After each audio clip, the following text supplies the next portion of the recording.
2007 সালের 7 মার্চ একটি কথিত দুর্নীতি মামলার আসামি হিসেবে তারেক রহমানকে তার তৎকালীন ঢাকা ক্যান্টনমেন্টের মইনুল রোডের বাসা থেকে গ্রেপ্তার করা হয়। এরপর রিমান্ডের নামে নজিরবিহীনভাবে তাকে সীমাহীন শারীরিক নির্যাতন করা হয়েছিল। সেই সময় তাকে কিভাবে নির্যাতন করা হয়েছিল তার সামান্য কিছু তথ্য তিনি জানিয়েছিলেন আদালতে।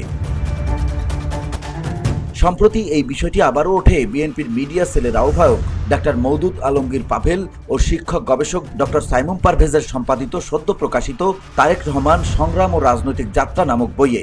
ধুলো, ময়লা ও ক্ষতিকর ধূলিকণা থেকে নিমিষেই মুক্তি দেয় চৌধুরী এয়ার পিউরিফায়ার।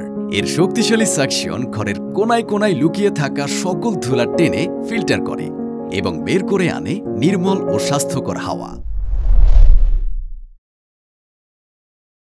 আদর্শ প্রকাশনী থেকে প্রকাশিত সেই বইয়ে লেখা হয়, তার এই কারাভোগে সহ্য করতে হয় সীমাহীন শারীরিক নিপীড়ন। বন্দী অবস্থায় একজন প্রথম সারির রাজনৈতিক ব্যক্তিত্বের ওপর এই ধরনের নির্যাতনের নজির খুঁজে পাওয়া কঠিন। তাকে বারবার চাপ দেওয়া হয়েছিল রাজনীতি ছেড়ে দেওয়ার জন্য।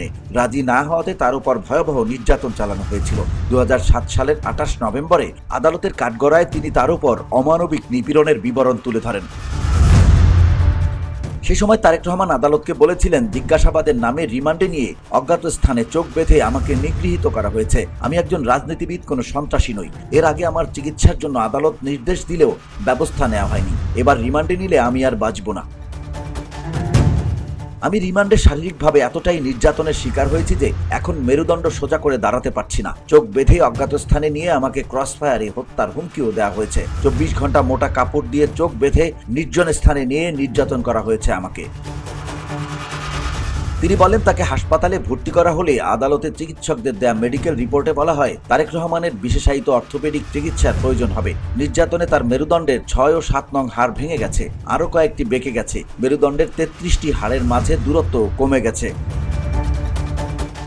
এমনকি আদালত রিমান্ডে নেয়ার আদেশ শিথিল করে তা কমিয়ে 1 দিন ধার্য করে ও জিজ্ঞাসাবাদকারীদের সাবধানতা অবলম্বনের আদেশ দেয়। তারেক রহমানের উপর নির্যাতনের বিবরণ প্রকাশ পেলে ধীরে ধীরে ক্ষোভে ফুঁসে ওঠে বাংলাদেশের বিভিন্ন অঞ্চলের সাধারণ মানুষ। 2008 সালে দেশ বিদেশের নানা প্রকারের বোঝাপড়ার সমীকরণে আওয়ামী লীগ পুনরায় ক্ষমতায় আসীন হয়। তত্ত্বাবধায়ক সরকারের আমলে দায়েরকৃত আওয়ামী লীগের নেতাকর্মীদের নামে দেয়া মামলা প্রত্যাহার করে নেওয়া হলেও বিএনপির নেতাকর্মীদের মামলা প্রত্যাহার করা হয়নি। এরপর শুরু হয় তারেক রহমানের বিরুদ্ধে আওয়ামী লীগের এক অন্তহীন অপপ্রচার।